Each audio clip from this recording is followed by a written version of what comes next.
Hey sweethearts, welcome back to my channel. A few days ago, I had to visit the palace of the Igbo King in Ghana. Oh boy, I was so super exhausted. Like I was so tired, I was so stressed out. Because of course where I am is pretty far from where the palace is. So I couldn't edit the video and post it the same day. So I just had to rest.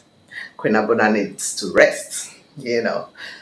So at least today I decided to share the interview I had with him because I noticed from some of the comment sections here on YouTube how some Ghanaians feel really unhappy about the fact that there is an Igbo throne. There's someone answering an Igbo king in Ghana. So I really needed to have a little chit chat with the Igbo king.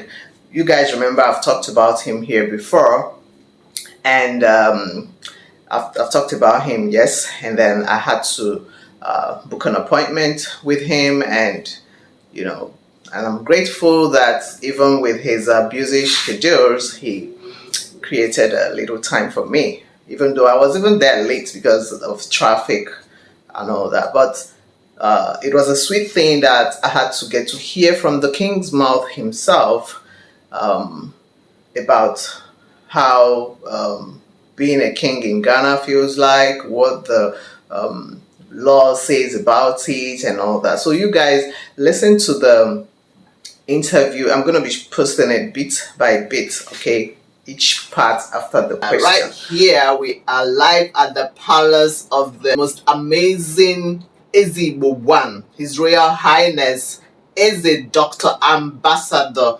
Chukwudi Ihienetu, the Eze of the Igbo community, the whole of the Igbo community in Ghana. Oh, Eze. God bless you. Yes, please, now, not to waste your time, introduce yourself again formally to us. Viewers all over the world, by the special grace of God, I'm the senior servant of Igbo community in Ghana, the diaspora king of Igbo in Ghana. His Royal Majesty is a Dr. Ambassador Chukwudi Ihienetu. The first one, I asked him how long has he been sitting on this throne as the Igbo king in Ghana. And this is what he had to say. By the special grace of God, I've been in this throne now for 12 years. I was crowned the king of Igbo community in Ghana since 2012, 30th of August 2012 till now. By the grace of God, I'm here. All right, you guys heard that. He's been sitting on this throne since 2012. I hope I got that right. And guys, let me know in the comment section, are you aware the Igbo king has been, this Igbo kingship has been in existence in Ghana since 2012. Like, it's not even like it's a new thing. It didn't start today, because the way I've been noticing some of the comments, it's as if the throne just started now. 2012, that should be 12 years now, isn't it? Yeah, 12 years. The diaspora kingdom of Igbo in Ghana is not to challenge the owners of the land. It's not to challenge the authority of the land. It's not to challenge the host nation. Rather, it is, one, to promote Igbo culture in diaspora. How do you promote the culture? By having our community meetings, coming together, having elders, displaying of our culture, talking about who we are, talking about our language, promoting our language, and celebrating Igbo, the most popular Igbo festival called Igbo New Yam Festival. So talking about the New Yam Festival, I needed him to explain better, to explain to me like I'm 5 years old, stranger, or let's say 5 years old foreigner. What is this New Yam Festival all about? So let's hear what he had to say about the New Yam Festival. Now, Igbo New Year Festival, it is a unique culture that Igbo celebrate all over the world anywhere they are. And it's a time of displaying of our masquerades, our attires, our costume, our food, and also exchange of business time, discussions, and uplifting the tradition and the culture of our people. Okay, so I asked him again, why does it have to be in Ghana? Why in a foreign land? Why does the New Yam Festival have to happen in another man's land? Because I know the Igbos hold culture and tradition high esteem. So why exactly is it supposed to hold in a foreign land? Like, I mean, even though I know it's not easy, but if you have to hold the New Yam Festival, are you not supposed to go back to the village to hold it? So this was his response pertaining that particular question that I asked him about celebrating it in Ghana instead of in Nigeria. Simple. I don't know how many of you that have been traveling home for the past 5 years that go home every year. I don't know how many of you that have that access to, by the special grace of God, our fathers back home, our traditional rulers back home. I don't know how many of you that your sons and daughters has witnessed Igbo Yam Festival in your village. I don't know how many of you that will be able to speak Igbo fluently. I don't know how many of you that is proud wearing Igbo attire where you are. Now, Igbo Yam Festival is like the king of kings, God in heaven said, let my will be done on earth as it is in heaven. Now, the culture, the tradition of our people back home is what we have bring over here in the diaspora, where we will be able to participate in this promotion of our culture and our tradition. Some of us that are married to foreigners, myself, my wife's a Ghanaian. For 26 years now, I'm married a Ghanaian. And we are living together peacefully. My wife needs to know my culture. My children need to know my culture. Irrespective that we travel home every Christmas with my children and my wife. My wife do go for God's meeting herself back home. But then the children need to know. They need to know more about the culture. Likewise, you that maybe for some time you've not traveled home. Even if you've traveled home, how many culture that traditionally can be boast of that you can do, or you can perform, or you can talk about? But what we are doing here in diaspora, you and I, we are getting more closer. You and I are, displaying the culture better than what we should have been doing if we are not there. And we're also teaching our sons and daughters how to respect our elders back home, how to promote our kingdoms back home. Okay, so that makes sense. Yeah, I think that makes sense. That means the rules, the culture, the tradition can bend in certain circumstances, right? So that's why I always tell people these things are man-made, like tradition, culture. Now, a few men sit down, put them stamp am, okay, na so e go be during the days of our ancestors. So each generation each generation to come, na so they arrange am. So that means the tradition, the culture, these rules can bend depending on the situation, right? Okay, so I asked him how does this idea of having a kingship in the diaspora make the kings in the at home to feel like the kings back in Nigeria? Are they aware? Are they in support? Are they offended with the idea?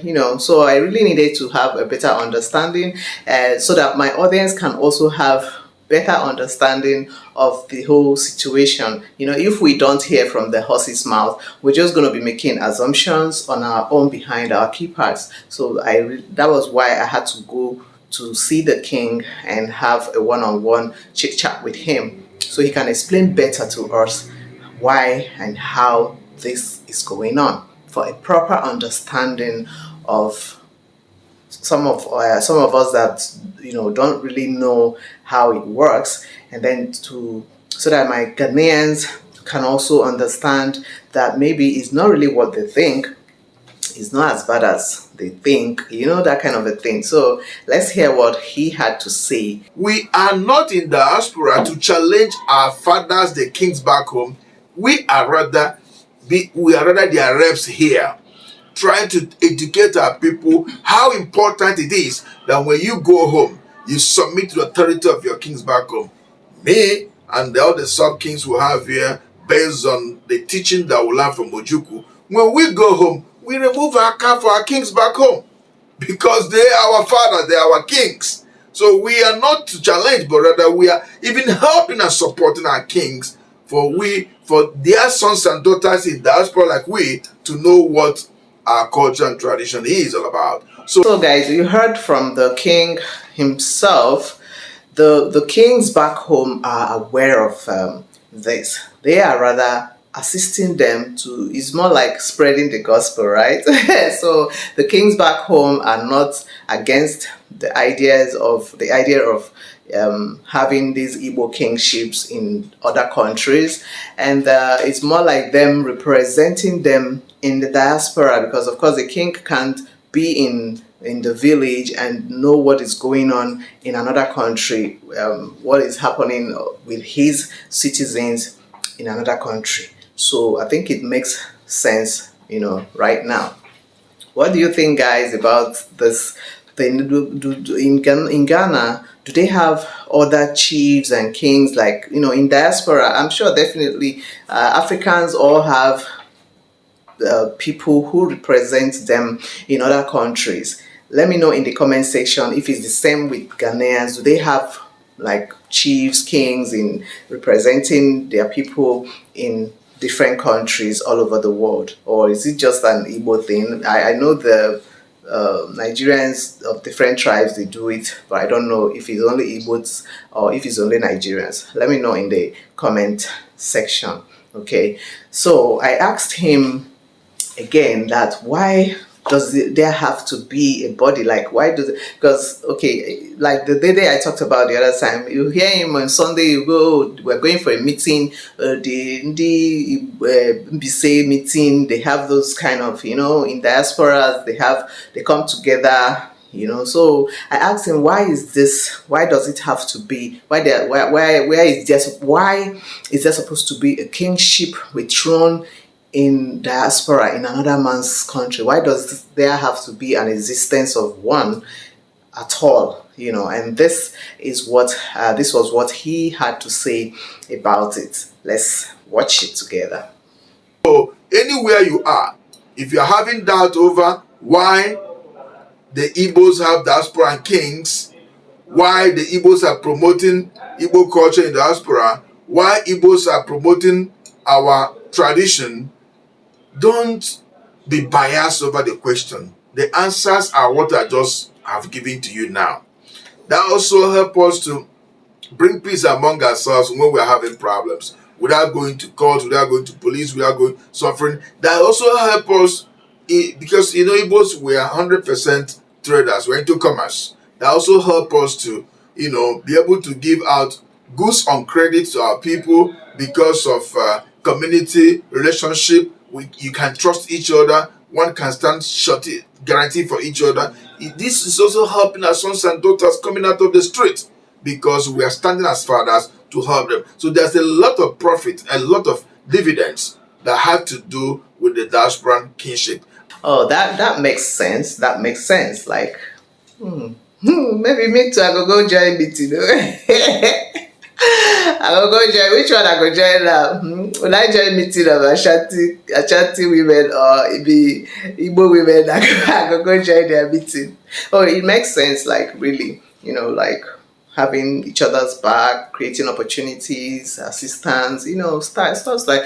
I think I go with what he explained right now. It's important, at least in diaspora. Okay, yeah, because like when someone gives birth in another country, you see the people gather, or if they are getting married and stuff, like you see the meeting, there are people, they call them the meeting people, the members of the meeting, sorry, they contribute, to support the new mom or the member, stuff like that. Also, if someone dies and you are a member of this community and you die, it's the duty of the Igbos or stuff, that kind of a thing. It's the duty of the members of that community, and of course the king and all that, to arrange for a proper funeral, either conveying the corpse back to Nigeria or arranging with the government here to bury the person at least accordingly. So I think it makes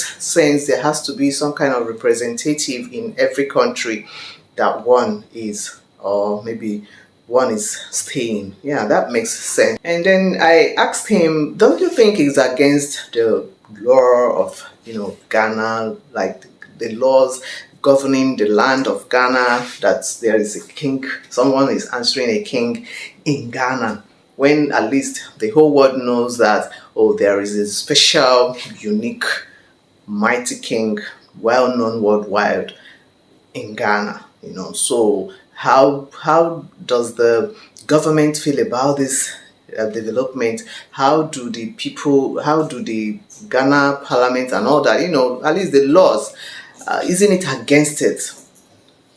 Because the people are making it look like, oh, Igbos, wherever they go to dominate. They want to dominate that place. They want to take it as their own and all that.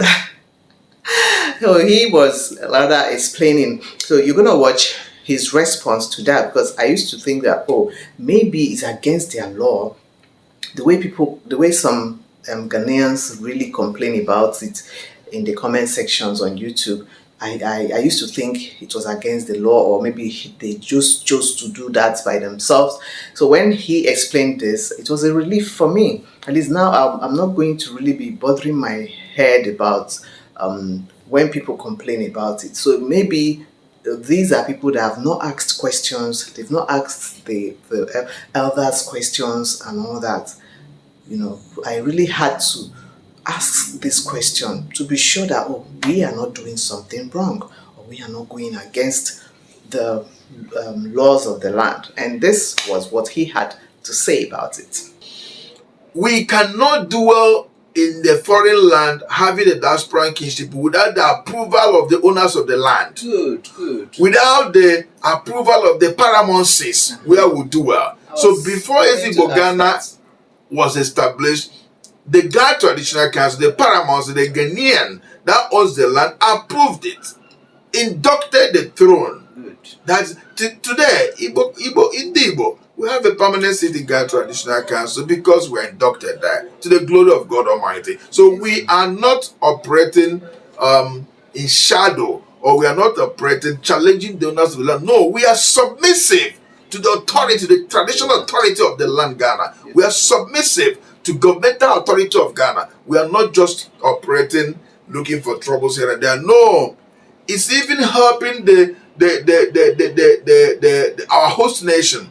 In case there is issue between Nigerians and Ghanaians, they know where to go. They knock on our door. They call. They give instruction. They command. Your Majesty, come over. There's issue between your subject and the Ghanaian. There's this, that. They will sit down, will solve the situation. So we are not here to challenge the owners of the land, or here to cause problem, but rather we are here to live and have synergy and live in peace and harmony within us and the owners of the land. Okay, so you guys heard it. Wow, the guys, the chiefs. Okay, now it's settled, right? It's settled. They are not acting on their own. It's not as if they started having this by themselves. They created it and just, it was stamped, right? Like the Ghana, they are not doing anything against the laws of the land. Having a representative calling himself a king in Ghana for the Igbo community. So it's a relief to know that they are not really doing this against the laws governing the land. What do you think about this idea, guys?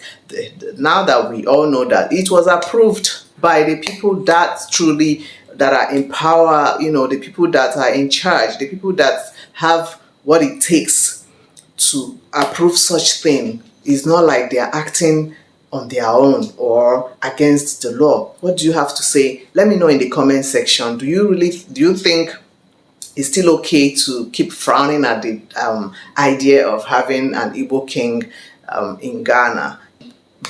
He didn't just wake up and built a house in Ghana to become and started calling himself king.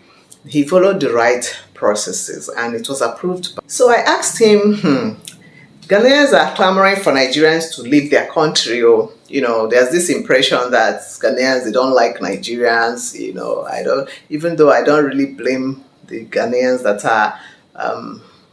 that have this hatred or dislike or disgust for Nigerians.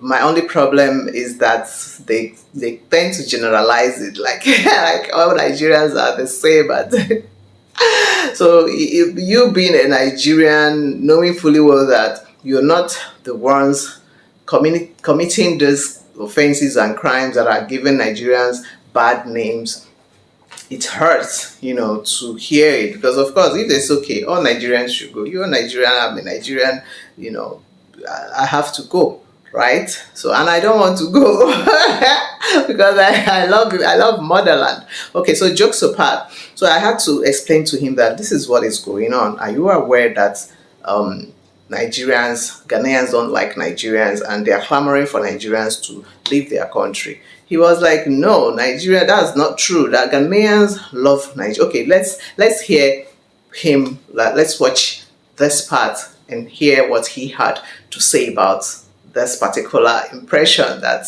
everybody's having. Ghanaians does not like Nigerians. It's never true. Ghanaians love Nigerians. A lot. Ghanaians believe so much in the ability of a single Nigerian. But the issue here is we the Nigerians, are we keeping the laws of the land? Thank you. We Nigerians, are we keeping the trade law of the land? They ask Nigerians, they ask Nigerians, get out of the market, do that. They are Ghanaian as a nation, they have trade law. They have laws that govern their trade. So you cannot, work against the law. Exactly. So things that are prohibited for foreigners not to do, don't do it. If you do it, that means you attract the laws of the land to work on you or to work against you. Exactly. So if Ghana does not like Nigeria, we have millions of Nigerians in Ghana. This is the nearest English-speaking country to Nigeria, where Nigerians come in freely based on ECOWAS law, free movement and all that. When you go to Cotonou, difficult to speak French. Yeah. You go to Togo, difficult to speak French. You come to Ghana, you speak English. Exactly. You feel at home. So we have a lot of Nigerians here in Ghana, and Nigerians feel more relaxed in Ghana. So Ghanaians are not asking us home. Rather, sometimes in every 12 there must be Judas. Sometimes the Judas within the Nigerian community are the ones causing problems that they are sacking themselves. Not Ghanaians sacking them. If you live in Ghana in peaceful, I've lived in Ghana for 29 years. Ooh. Many have lived there for 40 years. Many have lived for 50 years. And nobody's worrying them. Exactly. Because we try to keep the laws. We try to work under the laws. We try to respect the laws. So you respect the law of Ghana and the country will welcome you properly. So I want to say thank you to each every one of you. Sorry, I am so much in a haste to go in for another meeting. That is why I try to speak fast. That is not the way I do my things. I try to take this bit by bit. So I want to say thank you to you, Allah, for coming to the palace today for me to talk to your audience. Exactly what I've always been saying here, that when you go to somebody's land, you obey the laws, you obey the rules. Ghanaians don't have problems if you obey their rules, if you respect them. They don't have problems. We all know that there are some that are naturally bitter, but a real Ghanaian don't have issues with you if you are abiding by the rules governing the land, if you're not committing any crime, if you're at peace with everybody. Ghanaians don't have problem. It's when you want to come and start showing yourself, that they'll start having problems with you, or when you start committing crimes and all that, that's when they will start having problems with you. Ghanaians are naturally cool people, and I don't, just like the king had said, if the Nigerians living in Ghana are respecting the laws, respecting themselves, not committing crimes, not being unnecessarily loud and proud and all that, I don't think they'll be having issues with Ghanaians. I mean, they are not the only foreigners in this land. So why is it that always Nigeria, Nigeria, Nigeria? Somebody made this comment on my post, on my video the other time.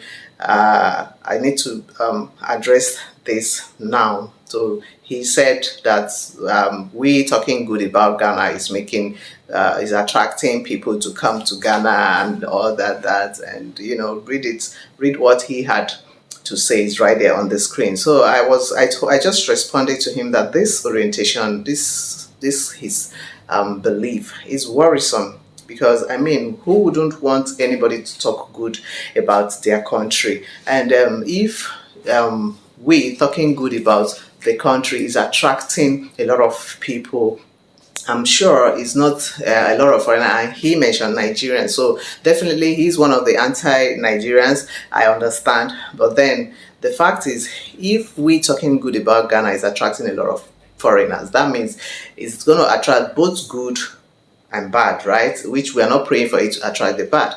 Now, we don't need to talk about Ghana before foreigners can come. There is internet there is Google search, so we don't really, even if we stop talking about Ghana, people are definitely going to make researches online, and they're definitely going to want to visit. Ghana is a West African country, another English speaking country in West Africa, so everybody will still want to try. And you cannot tell me that everybody coming to Ghana is coming to commit crime, and you cannot tell me that every Nigerian coming to Ghana is coming to do Yahoo or prostitution and stuff like that. So please, we really need to understand and embrace each other as one, because we love each other. I mean, personally, I don't know how to stay where I don't feel loved. I don't know how to stay where I feel negative energy. If I don't love Ghana, I won't even come here. And of course, we are like somebody that their house is catching fire. So you just need somewhere to put your head, at least feel safe first. So Nigeria is catching fire, and anybody that has the opportunity to leave would leave, because when you try to help the government to fix the country, you are a target.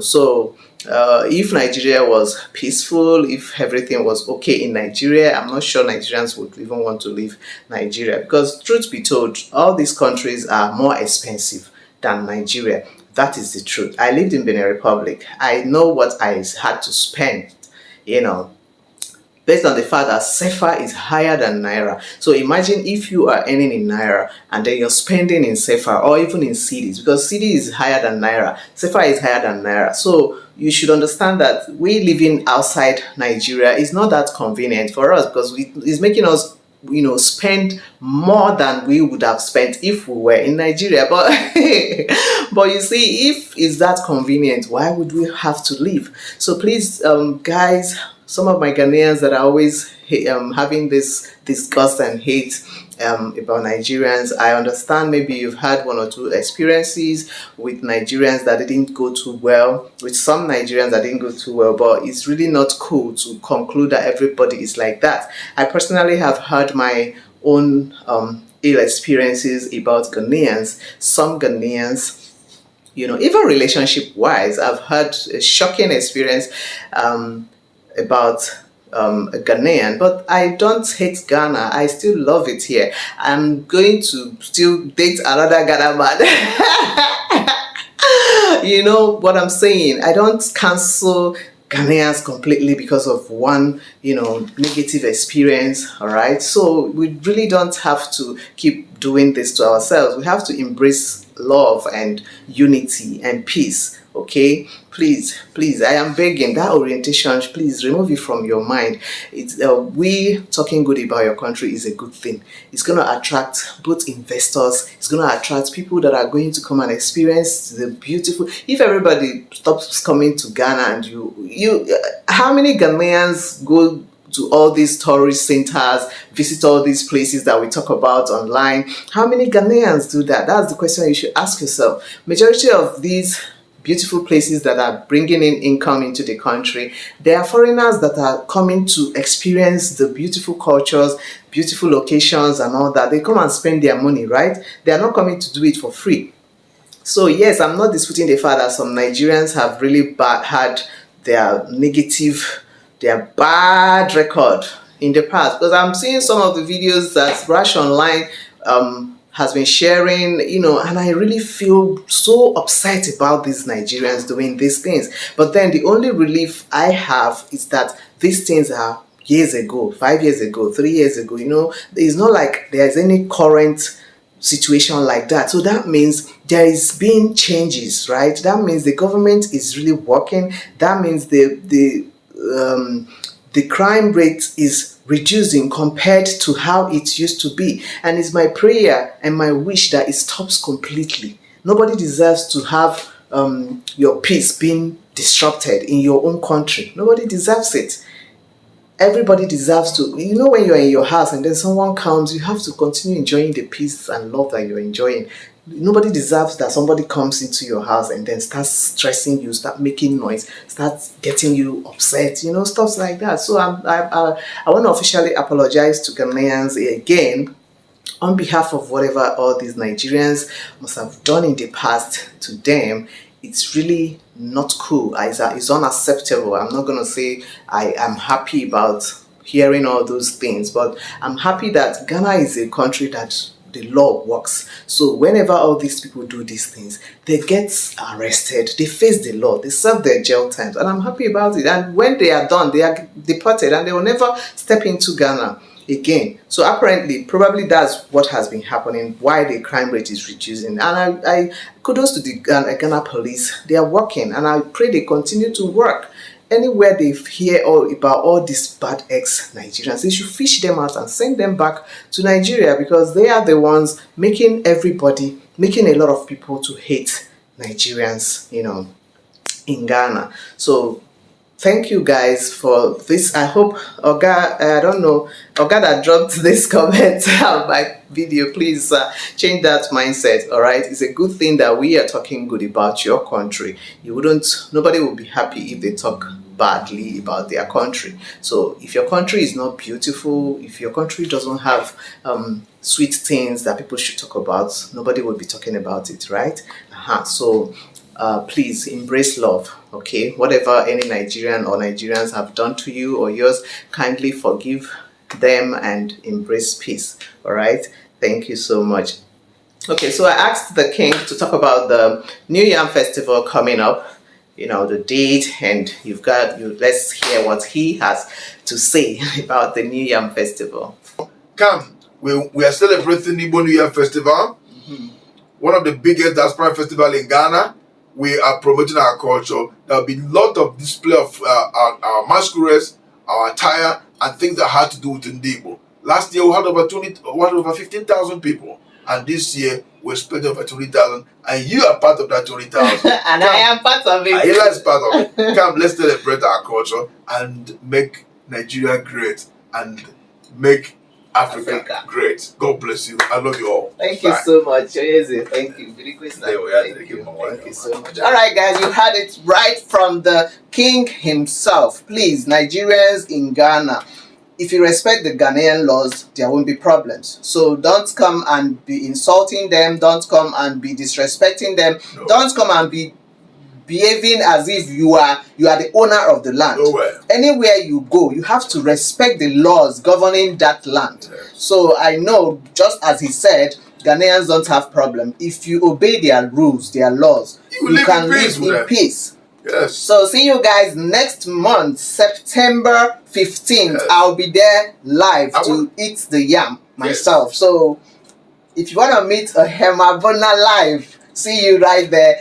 From what you heard our noble king say, what do you have to say? What do you think about everything that he had just said? Let me hear your views in the comment section. Thank you guys. So see you guys next month. I can't chop yam. I can't chop Igbo yam. But truth be told, just like the king said, I can't remember the last time I attended the New Yam Festival, even when I was in Nigeria. To even travel to my village for that New Yam celebration was a big task.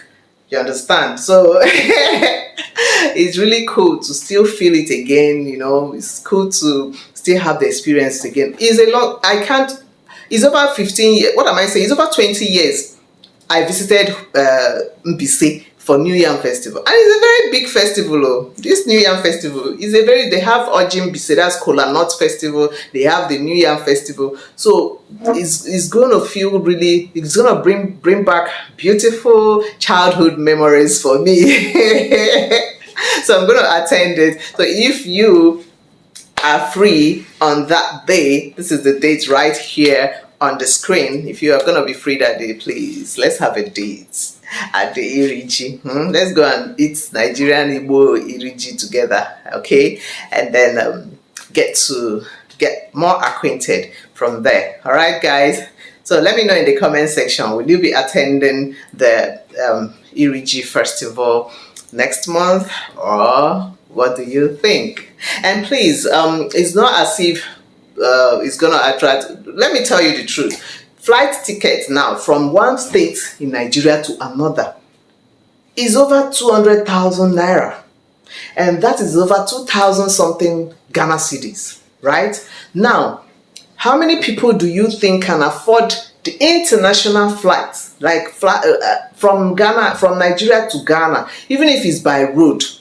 People are going through so much right now. So best believe that the people who are going to be able to attend this festival are not children. They are not touts. They are not criminals. They are not all these hungry boys. They are not all these Yahoo boys that are constituting nuisance. We are talking about dignitaries that will come to Ghana, lodge in hotel, pay taxes, of course, eat, buy food, do shopping, attend the festival, fly back to Nigeria. Dignitaries, not toys, not toy boys, and not all these noisemakers and all that. So I heard people saying, oh, he's inviting people to come, they will now use the other. No, the people that can afford to come are not people that will come and mess up your country. Trust me. There are other people that would come and add to the economy of the country, the investments and all that. So please, my darlings, let us be calming down. This New Yam Festival, since we've had everything the Igbo King explained, so I hope it makes sense, because I didn't want to be doing guesswork or in front of the camera. That's why I had to go meet him myself and have him explain better to the audience, so that everybody will understand better the concept of Igbo King in Ghana. They are not trying to take over the land. They are not trying to take over Ghana, and they are not dragging power or rights with the laws of the land and all that. So please, let's shed our soul, our swords, okay? All right, guys, if this is your first time on my channel, my name is Ella Chilaka, the Ohema Buddha of the Ashanti Kingdom, Ghana. You are welcome. Bless your God with the subscribe button and the like button, and of course share this video. And you know how we do, I love it when you engage me in the comment section. So let me know what you think, let me know your opinion, keep it respectful, of course. Thank you very much for watching my videos, and for always watching my videos and always engaging me in the comment sections. And I'll see you guys in the next video. You know I love you, right? I love you so much. Bye, darlings. Mwah.